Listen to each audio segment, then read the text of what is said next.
Um viajante francês, Louis-François de Tollenaire, que visitou o Brasil no início do século XIX, descreveu o trabalho no engenho da seguinte forma: aqui, nada de apatia.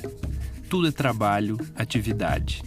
Nenhum movimento é inútil, não se perde uma só gota de suor. Os edifícios ficam em um grande pátio. O engenho é uma extensa construção ao rés do chão, tendo em frente a senzala dos negros, deserta durante as horas de trabalho. Vejo ao longe negros e negras curvados para a terra e excitados a trabalhar por um feitor armado de um chicote que pune o menor repouso. Negros vigorosos cortam canas que raparigas enfeixam.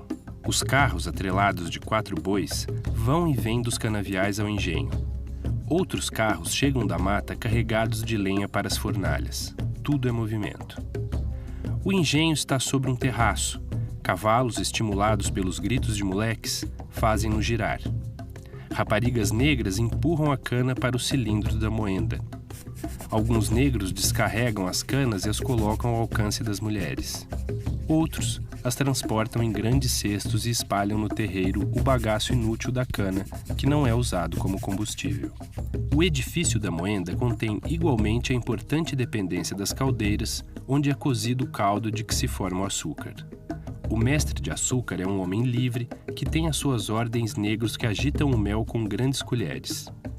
O fogo das fornalhas é alimentado dia e noite e é mantido durante os 5 meses que dura a safra. Negros transportam as formas para a casa de purgar, que é dirigida por um mulato livre. Este tem sob suas ordens homens para a refinação e para escorrer o mel que vai se juntar no reservatório. Esta dependência comunica-se com aquela onde se despejam as formas contendo o açúcar acabado. Ali os pães cristalizados e purgados são quebrados. Separam-se as qualidades e espalha-se o açúcar para secar. Do seu relato, obtemos informações importantes acerca de todo o processo de fabricação do açúcar e sobre a distribuição espacial de 2 importantes construções, o engenho e a senzala, próximos um do outro. Os diferentes momentos da produção: corte, transporte, moagem, cozimento, a purga, drenagem natural da aguardente presente nessa mistura, o branqueamento e a secagem, formando por deposição nas formas diferentes tipos de açúcar. O ritmo de trabalho na safra: 5 meses, dia e noite, com carros chegando a todo momento carregados de cana ou lenha. Nesse período, os escravizados faziam jornada dobrada, isto é, trabalhavam durante o dia na lavoura e à noite no engenho. A produção de açúcar exigia trabalhadores especializados para cuidar do processo de cozimento do caldo, da manutenção dos equipamentos e etc. Nos 2 primeiros séculos da colonização, eram homens livres que ocupavam essas posições. Depois, os próprios escravizados foram se especializando ou aprimorando conhecimentos que já traziam da África e ocupando tais posições. Além do mestre de açúcar, havia carpinteiros, barqueiros, escrivães e, em alguns casos, o cirurgião, que visitava periodicamente os engenhos e só dava algumas ervas aos escravizados e cuidava de suas chagas quando essas eram causadas por castigos físicos mais severos. Outra função importante era a dos feitores encarregados do controle do trabalho escravo e da aplicação de punições aos que se rebelavam. Os escravizados que possuíam alguma habilidade especial conseguiam, em geral, uma condição menos sofrida que os demais, exercendo tarefas de comando ou outras especializadas na produção do açúcar, como carpintaria, conhecimentos de pecuária ou prática com metais, especialidade na qual, em alguns aspectos, no século XVI, alguns grupos africanos estavam à frente dos europeus. Aparentemente, os senhores depositavam certa confiança nos escravizados quando estes se mostravam obedientes e prestativos, tornando-se elementos estimados por seus donos. Porém, esta relação era tensa, visto que envolvia interesses contrários. Os senhores procurando tirar o máximo proveito do trabalhador escravizado e estes tentando melhorar suas condições de vida ou elaborando sua fuga ou a morte do senhor. Procurava-se manter a submissão e docilidade dos escravizados através da introjeção da superioridade e poder do senhor branco e por castigos corporais como o tronco, o açoite, que eram aplicados em público para servirem de exemplo.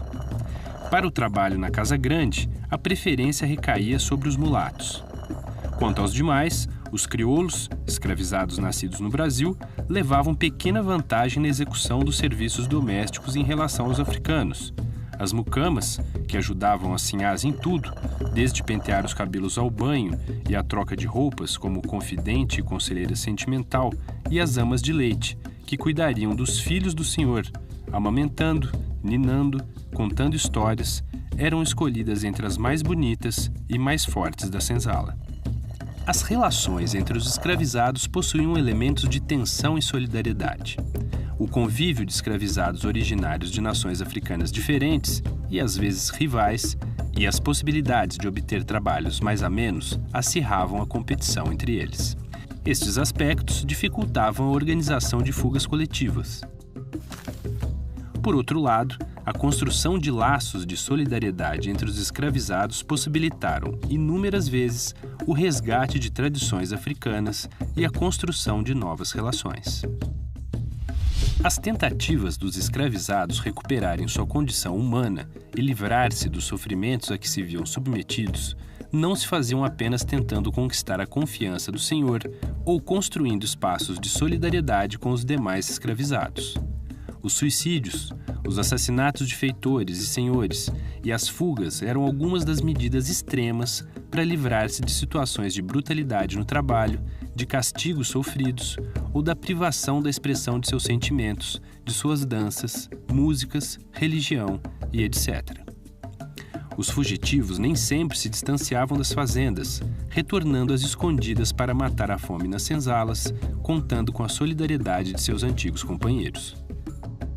A estrutura dos engenhos variou bastante conforme a época e a região, mas havia alguns elementos comuns. Uma edificação central, chamada de Casa Grande, onde o senhor de engenho morava com sua família e, em geral, alguns funcionários e agregados. Homens livres que lhe prestavam ajuda na administração dos negócios em troca de moradia, alimentação e modestos salários. A senzala, onde os escravizados eram instalados, era geralmente construída de pau a pique, próximo à Casa Grande, para facilitar o controle dos feitores e do próprio senhor de engenho. A chamada Casa do Engenho reunia as instalações necessárias para a produção do açúcar. E, finalmente, uma capela onde se realizavam cerimônias religiosas.